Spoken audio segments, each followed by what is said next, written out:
Hello friends, good morning. Exam tree YouTube channel में आपका हार्दिक अभिनंदन है। मैं Rahul Mishra exam tree YouTube channel के डेली करंट अफेयर्स सेशन में आपका स्वागत करता हूं। तो फ्रेंड्स, आज है 2 फरवरी और 2 फरवरी के इंपॉर्टेंट करंट अफेयर्स क्वेश्चन को मैं इस वीडियो में डिस्कस करूंगा, जो कि आपके आने वाले किसी भी वनडे कॉम्पिटिटिव एग्जाम के लिए मोस्ट हेल्पफुल आने वाले हैं। और हाँ फ्रेंड्स, आपके अभी का पढ़ा गया करंट अफेयर्स का रिव्यू डिवीजन मैं शाम में 6 बजे एक शॉर्ट्स वीडियो के माध्यम से करवाता हूँ, जिसमें आपका अभी का पढ़ा गया करंट अफेयर्स पूरे का पूरा 1 मिनट के अंदर रिवाइज हो जाता है। तो अपने करंट अफेयर्स को और भी स्ट्रॉन्ग करने के लिए हमारे शाम में 6 बजे वाले सेशन को भी जरूर ज्वाइन करें। तो आइए फ्रेंड्स, शुरू करते हैं अपने आज के करंट अफेयर सेशन को। और फ्रेंड्स, आज की वीडियो थोड़ी लेट अपलोड हो रही है। इसका वजह यह है कि मैं कल अपने रूम पे अवेलेबल नहीं था कल रात, इस कारण से वीडियो नहीं कर पाया। तो फ्रेंड्स, इसको माइंड मत करिएगा, कल से आपको फिर से मॉर्निंग में 6 बजे 5 बजे वीडियो मिल जाया करेगी।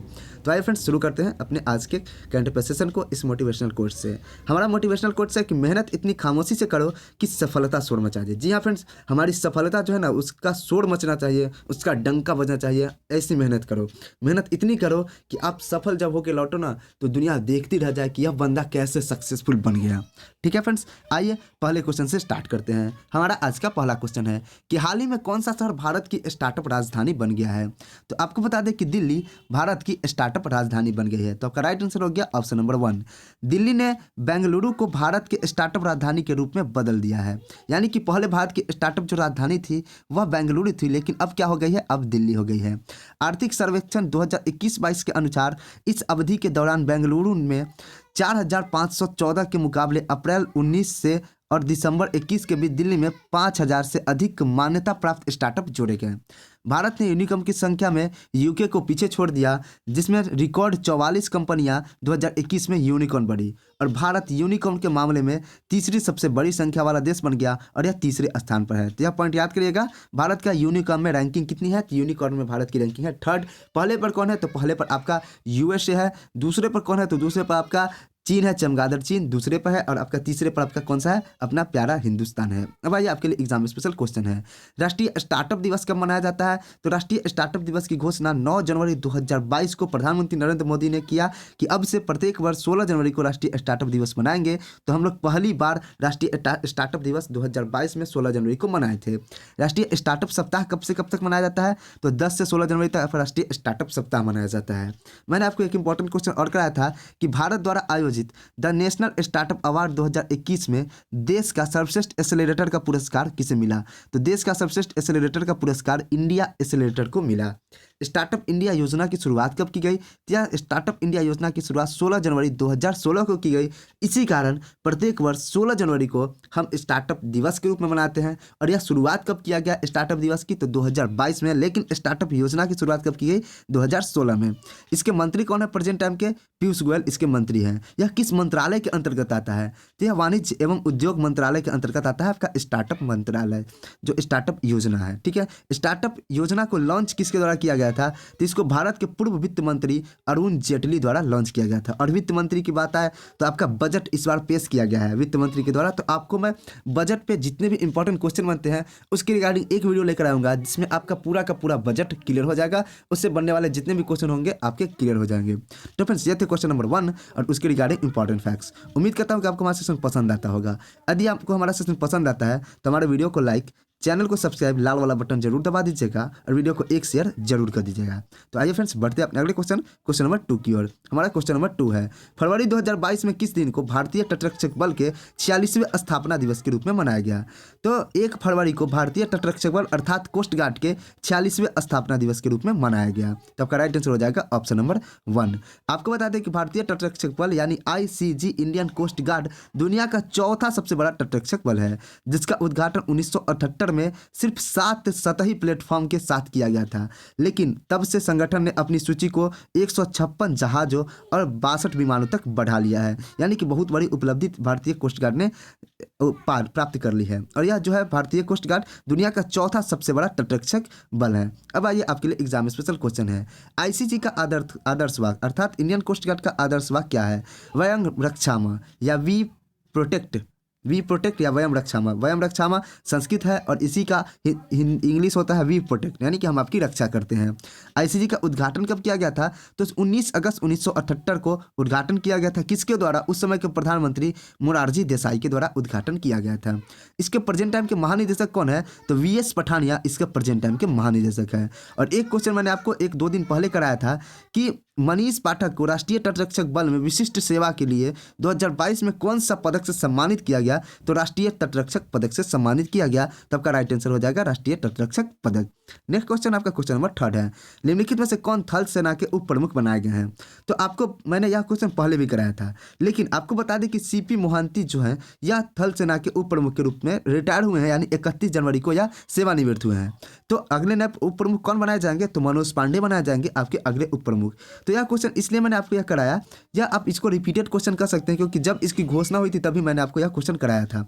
ठीक है, अगर आप डेली बेसिस पे ज्वाइन करते होंगे तो आपको पता होगा, लेकिन क्वेश्चन कराने का उद्देश्य यह था कि भारतीय थल सेना के उप प्रमुख मनोज पांडे से पहले कौन थे? तो यह थे आपके सीपी मोहंती। आइए आपको समझाते हैं कि लेफ्टिनेंट जनरल सीपी मोहंती 31 जनवरी 2022 को उप सेना के प्रमुख के रूप में सेवानिवृत्त हुए। उन्होंने 1 फरवरी 2021 को उप सेना प्रमुख के रूप में कार्यभार संभाला था।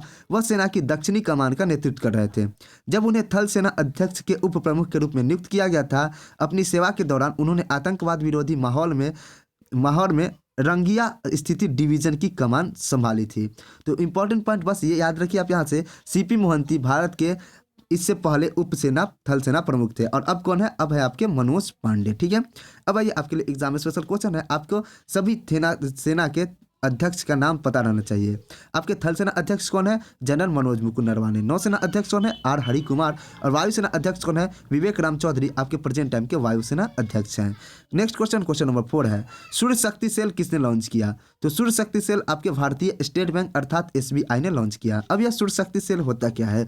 आइए इसको समझते हैं कि भारतीय स्टेट बैंक ने टाटा पावर सोलर सिस्टम के सहयोग से एक समर्पित केंद्रीकृत प्रसंस्करण सेल सूर्य शक्ति सेल लॉन्च किया। सेल भारत भर में प्राप्त और सौर परियोजनाओं के लिए सभी ऋण आवेदनों को संसाधित करेगा, जो कि व्यावसायिक संस्थाओं के साथ साथ घरों में भी स्थापना के लिए होगा। SBI और सौर परियोजना के लिए प्रतिस्पर्धी दरों पर एक संपूर्ण समाधान की पेशकश भी करेगा SBI। ठीक है, अब आइए SBI के बारे में जान लेते हैं।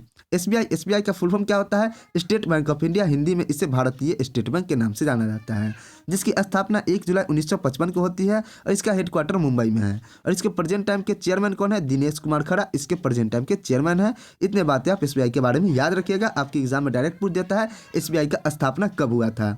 ठीक है, 1 नंबर आपको डायरेक्ट यहाँ से मिल जाएंगे। नेक्स्ट क्वेश्चन, क्वेश्चन नंबर 5 है, राष्ट्रीय सांख्यिकी कार्यकाल द्वारा फरवरी 2022 में जारी रिपोर्ट के अनुसार 2020-21 में भारत की GDP में कितने प्रतिशत की कमी आ गई है? तो भारत की GDP में कुल 6.6% की कमी आई है। तब का राइट आंसर ऑप्शन नंबर 1 हो जाएगा। 2020-21 में भारतीय अर्थव्यवस्था में 6.6% की कमी आई है। मई 2021 में जारी अंतिम अनुमानों के अनुसार 2020-21 में सकल घरेलू उत्पाद में 7.3% की कमी आई थी। वर्ष 2020-21 और 2019-20 के स्थिर 2011-12 कीमतों पर वास्तविक GDP या GDP क्रमशः आप छोड़ दीजिए, इन बातों को कोई मैटर नहीं है। आपको बस यहाँ से याद रखना है कि भारत के अर्थव्यवस्था अर्थात GDP में कितने प्रतिशत की कमी आई है। जब बजट पेश किया गया तो 6.6% की कमी आई है। नेक्स्ट क्वेश्चन, क्वेश्चन नंबर 6 है, हाल ही में किस बैंक ने में नहीं होगा यहाँ पे होगा आपका ने। ठीक है, किस बैंक ने पतंजलि के साथ ब्रांडेड डेबिट कार्ड लॉन्च किया है? तो आपको बता दें कि PNB बैंक ने पतंजलि के साथ मिलकर एक ब्रांडेड डेबिट कार्ड लॉन्च किया है। अब PNB बैंक अर्थात क्या नाम होता है PNB बैंक का? PNB बैंक का पूरा नाम पंजाब नेशनल बैंक होता है, जिसकी स्थापना 1894 में की गई थी। इसका हेडक्वार्टर न्यू दिल्ली में। बस ये पॉइंट आप याद रखिएगा। नेक्स्ट क्वेश्चन, क्वेश्चन नंबर 7 है, सर्जिया मातारेल्ला किस देश के फिर से राष्ट्रपति बने हैं? तो आपको बता दें कि सर्जिया मातारेल्ला जो इटली के पहले भी राष्ट्रपति थे, ये फिर से इटली के नए राष्ट्रपति के रूप में निर्वाचित किए गए हैं। आपको बताया कि हाल ही में सर्जिया मातारेल्ला को फिर से इटली का राष्ट्रपति चुना गया है। सर्जिया मातारेल्ला पहली बार 2015 में राष्ट्रपति बने थे। अब उन्हें दोबारा 7 साल के कार्यकाल के लिए चुना गया है, यानी कि नेक्स्ट 7 साल के लिए आपका करंट अफेयर्स इटली के रिगार्डिंग राष्ट्रपति के लेकर नहीं बदलने वाला है। अब आइए आपको इटली के बारे में समझाते हैं। इटली क्या है? यह एक लंबी भूमध्य सागरीय तटरेखा वाला एक यूरोपीय देश है, यानी इटली यूरोप कॉन्टिनेंट में स्थित है। इसकी राजधानी क्या है? इसकी राजधानी रोम है। इसकी करेंसी यूरो है और इसके PM है मारियो दागरी है। और इसके राष्ट्रपति कौन बने हैं? तो इसके राष्ट्रपति आपके बनाए गए हैं कौन? आपका सर्जिया मातारेल्ला इसके राष्ट्रपति बनाए गए हैं, याद रखिएगा। नेक्स्ट है आपका, हाल ही में डेनियल ऑर्गेटो ने 5वें कार्यकाल के लिए निकारागुआ के राष्ट्रपति के रूप में शपथ ली। तो यानी कि निकारागुआ के राष्ट्रपति के रूप में मैंने आपको कराया था, किसने शपथ ली? तो डेनियल ऑर्गेटा ने निकारागुआ के राष्ट्रपति के रूप में शपथ ली। नेक्स्ट है आपका 35 वर्षीय गैब्रियल बोरिक ने चिली के राष्ट्रपति चुनाव में जीत हासिल की और चिली के सबसे कम उम्र के राष्ट्रपति चुने गए। तो चिली के सबसे कम उम्र के राष्ट्रपति कौन चुने गए? गैब्रियल बोरिक, जो कि मात्र 35 साल के हैं। तो इन्हें हम युवा भी मान सकते हैं, 40 से कम वाले को युवा माना जा सकता है। ठीक है फ्रेंड्स, नेक्स्ट क्वेश्चन नंबर 8 है, अपने 2021 के प्रदर्शन के लिए प्रतिष्ठित विश्व खेल एथलीट ऑफ द ईयर किसने जीता है? तो पीआर श्रीजेश ने विश्व खेल एथलीट ऑफ द ईयर का पुरस्कार अपने नाम कर लिया है। अनुभवी भारतीय हॉकी गोलकीपर पीआर श्रीजेश ने अपने 2021 के प्रदर्शन के लिए प्रतिष्ठित विश्व खेल एथलीट ऑफ द ईयर का पुरस्कार प्राप्त किया। वह यह सम्मान पाने वाले दूसरे भारतीय बन गए हैं। 2020 में महिला हॉकी कप्तान रानी रामपाल 2019 के प्रदर्शन के लिए सम्मान जीतने वाली पहली भारतीय महिला थी। तो पॉइंट आप याद रखिएगा कि आपके विश्व खेल एथलीट ऑफ द ईयर का पुरस्कार किसने जीता था? तो पहले भारतीय के रूप में जीता था कप्तान रानी रामपाल ने, ठीक है, भारतीय महिला हॉकी टीम की। और दूसरे के रूप में जीते हैं पीआर श्रीजेश, जो कि पुरुष हॉकी टीम के आपके गोलकीपर हैं। आपको बता दें कि अक्टूबर 2021 में FHI स्टार्ट अवार्ड में उन्हें 2021 के लिए गोलकीपर ऑफ द ईयर चुना गया था। गोलकीपर ऑफ द ईयर भी आपको चुना गया था पीआर श्रीजेश को। ठीक है, नेक्स्ट क्वेश्चन नंबर 9 है, निम्नलिखित में से किस सेवा के तहत 1 फरवरी 2022 से दवाओं की होम डिलीवरी शुरू की जाएगी? तो आपको सेहत सेवा के तहत 1 फरवरी 2022 से दवाओं की होम डिलीवरी शुरू की गई। तो आपका राइट आंसर ऑप्शन नंबर 1 हो गया। Service E health assistant and tele consultation के तहत 1 फरवरी 2022 से दवाओं की होम डिलीवरी शुरू की जाएगी। डिजिटल इंडिया और ई गवर्नेंस के प्रति सरकार की प्रतिबद्धता के तहत रक्षा मंत्री राजनाथ सिंह ने मई 2021 में सेहत की शुरुआत की। सेहत रक्षा मंत्रालय की त्रिसेवा टेली कंसल्टेशन सेवा है, जिसे सभी हकदार कर्मियों और उनके परिवार के लिए डिजाइन किया गया है। तो क्वेश्चन आप याद रखिएगा, क्या क्या? पहली तो सेहत जो सुविधा है यह कब से स्टार्ट की गई? तो यह 1 फरवरी 2022 से की गई। दूसरा, यह किसके द्वारा की गई? तो सेहत रक्षा मंत्रालय और त्रिसेवा टेली कंसल्टेशन सेवा है। टेली कंसल्टेशन सेवा है, यह कौन सी सेवा है? यह रक्षा मंत्रालय की त्रिसेवा टेली कंसल्टेशन सेवा है। और इसको तैयार किसके द्वारा किया गया था? तो डिजिटल इंडिया और ई गवर्नेंस के प्रति सरकार की प्रतिबद्धता के तहत रक्षा के लिए राजनाथ सिंह के द्वारा इसकी शुरुआत की गई थी। तो शुरुआत याद रखिएगा किसके द्वारा? राजनाथ सिंह के द्वारा। और कब किया गया? 1 फरवरी 2022 को। नेक्स्ट क्वेश्चन नंबर 10 है, इनमें से किसके द्वारा वर्ष 2022-23 के लिए आम बजट पेश किया गया? तो हमारे प्रेजेंट टाइम की वित्त मंत्री निर्मला सीतारमण द्वारा 2022-23 का आम बजट पेश किया गया। और बजट की रिगार्डिंग मैंने आपको यहाँ पर भी कुछ इंपॉर्टेंट पॉइंट्स लिख रखे हैं कि 1 फरवरी 2022 को केंद्रीय वित्त मंत्री निर्मला सीतारमण ने वित्त वर्ष 2022-23 के लिए बजट पेश किया। वित्त मंत्री के रूप में निर्मला सीतारमण ने लोकसभा में चौथी बार आम बजट पेश किया, यानी कि 4 साल से यह वित्त मंत्री हैं। और यह अंग्रेजी में दिया। उनका बजट भाषण करीब 90 मिनट का चला, यानी 90 मिनट का भाषण था। आपको क्वेश्चन याद रखिए, पूछेगा कि 2022-23 के लिए बजट भाषण कितने मिनट का चला? तो 90 मिनट का चला। इस बजट के पेपरलेस के रूप में पेश किया गया, यानी कि पिछली बार भी आपका यह जो बजट था पेपरलेस रूप में पेश किया गया था, डिजिटली। तो इस बार का बजट भी आपका डिजिटली ही पेश किया गया है। यह बजट माइक्रो आर्थिक विकास, ऊर्जा परिवर्तन, डिजिटल अर्थव्यवस्था को बढ़ावा देने, जलवायु कार्रवाई, तकनीकी सक्षम विकास, निजी निवेश में भीड़ पर केंद्रित किया है। इसके अलावा आपको बताएं कि भारतीय संविधान में कहीं भी बजट शब्द का जो जिक्र नहीं है, बल्कि संविधान के अनुच्छेद 112 में इसे वार्षिक वित्तीय विवरण का नाम दिया गया है। यानी कि बजट के लिए कोई स्पेशल अनुच्छेद नहीं है, लेकिन इसे 112 में याद रखिएगा। बजट का जिक्र पूछे तो कोई चीज़ में जिक्र नहीं है, लेकिन वित्तीय विवरण के नाम से इस बजट का जिक्र किया गया है अनुच्छेद 112 में। तो फ्रेंड्स, यहाँ पर आपका आज का करंट अफेयर्स का सेशन समाप्त होता है। तो उम्मीद करता हूँ कि आपको वहाँ सेशन पसंद आता होगा। यदि सेशन पसंद आए तो वीडियो को लाइक, चैनल को सब्सक्राइब और वीडियो को एक शेयर जरूर कर दीजिएगा। आज की करंट अफेयर्स में मुझे लग रहा है मैं आपको थोड़ा फास्ट करवा दिया, जिसके वजह से कि वीडियो थोड़ी लेट से अपलोड हो रही थी, लेट हो गया था। इस कारण मैंने सोचा आपको फास्ट करवा दिया जाए।